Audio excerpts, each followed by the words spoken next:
Hey guys, Jelly here, and trying to make a quick vid tonight while I've got some time to show you the results of sort of an interesting attack, an attack of a sort that we've started to see a little bit more of, especially when players are placing a premium value on a two-star attack in a situation where stars are really needed in a war. Now, that's not the case here, but this is still illustrative. These guys have pretty much given up. I think us being a level 5 clan sort of did them in pretty early in this one. But what I need to scroll through here is looking for attacks by Rudy. Let's see. So here's the first one right here. Now, right off the bat, you look at this troop composition, and your first reaction is probably my first reaction, which is to say, okay, here we go white for 2 stars. But Rudy uses a couple of tricks that I'll try to point out over the course of the replay that a few other players, notably Arg and Viper, have also started to use. And the most important innovation that I see here is the use of the jump spell, not to get into the core, but to get out of the core. So you can see he's got 3 sort of tanking troops, a max golem thanks to the level 5 donation, and he's brought a rage spell, and that rage spell goes down early here to take care of the CC. So rage on the CC, 3 tanking troops. He drops an extra Pika on the right over here. He takes 7 wall breakers for this attack, and he uses them to get his funnel well established along with the wizards on the sides. He brought 24 wizards for this. He does not have heroes that are outlandishly high. But the second thing that I notice about Rudy's attacks is he uses 1 heal really in the core. He uses this heal in the core in order to sort of keep all of his main damage dealing troops, his high HP troops, alive and give him a chance to get through the major defensive structures that are typically in the core and almost all the bases we see, and really to get him out. Now here, this is probably the smartest thing that I saw in this attack. If you look carefully, you notice that Rudy's watching what's happening on the wings here. He knows he's got a Pika and some Wiz up on the right side. He knows that on the left side he's a little weaker because this golem's gotten stuck on a wall. So he swings his entire core unit of troops out to the upper left using the placement of that jump spell. It's really a nice placement.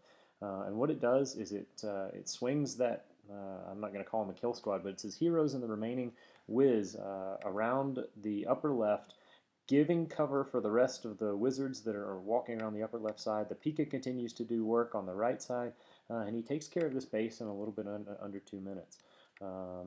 This base, of course, doesn't have any outlying structures. There's no places where the wizards that are running around the outside could path wrong, but it's a 3-star, really a go-wipe attack, which is something that most of the time you would attribute maybe to luck or to just a little bit of chance, that sort of thing. That's not the case here. This is actually an attack that has the ability to 3-star and to do it frequently. So this is Rudy's second attack.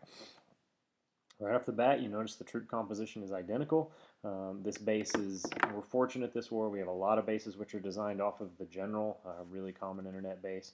But you'll see that Rudy does basically the same thing here, except that he kind of comes in from a little different angle and only uses 2 primary tank troops. So they're both up here on the right. He sends his Pikas in along with him.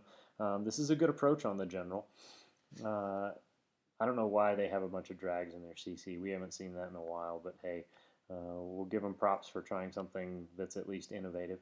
You see the rage and the heal to get his entire army unscathed, essentially, through the CC troops and into the core. He's set up a nice funnel with his wizards on the sides. Again, his heroes, everybody's in the core. He's got a couple Pikas in there. He's got the golems tanking. This is just kind of the obliterate the core portion of the attack. He uses the heal in the core again. This gets him through both of the Town Hall 9 Expos, the Teslas that are usually placed somewhere in the core, gets the Town Hall taken out, which is kind of a defensive hang-up, and he starts throwing in his final few cleanup wizards here along the side where he sees they might be able to take advantage. And again, he puts the jump spell in a perfect place. He actually opens up all 3 of those tiny inner compartments, as well as gets his troops into this sort of middle layer ring where you've got an archer tower, a cannon, a wizard tower, air defense, and another mortar in addition to access to another archer tower. You see everybody leaving the core right there. No trouble. Nobody's hung up on the core's walls. He's still got a Pika, a Golem, and both heroes. He still has abilities. And he's going to wipe the rest of this base out. Now, this one was a little closer, actually. He came really close to running out of time on this. But because he's got those tanking troops, his heroes can continue to deal damage. He's obliterated most of the defenses in the base. His Archer Queen, of course, we know the Archer Queen AI needs some work. She's really good at shooting walls. But this attack winds up 3-star, and Rudy had a 6-star war using the exact same troop composition, coming in to very similar bases with very slightly different approaches. And by that I just mean that the approaches differed in the sense that he came in from different angles. And he 3-stars this base as well. So nice job, Rudy.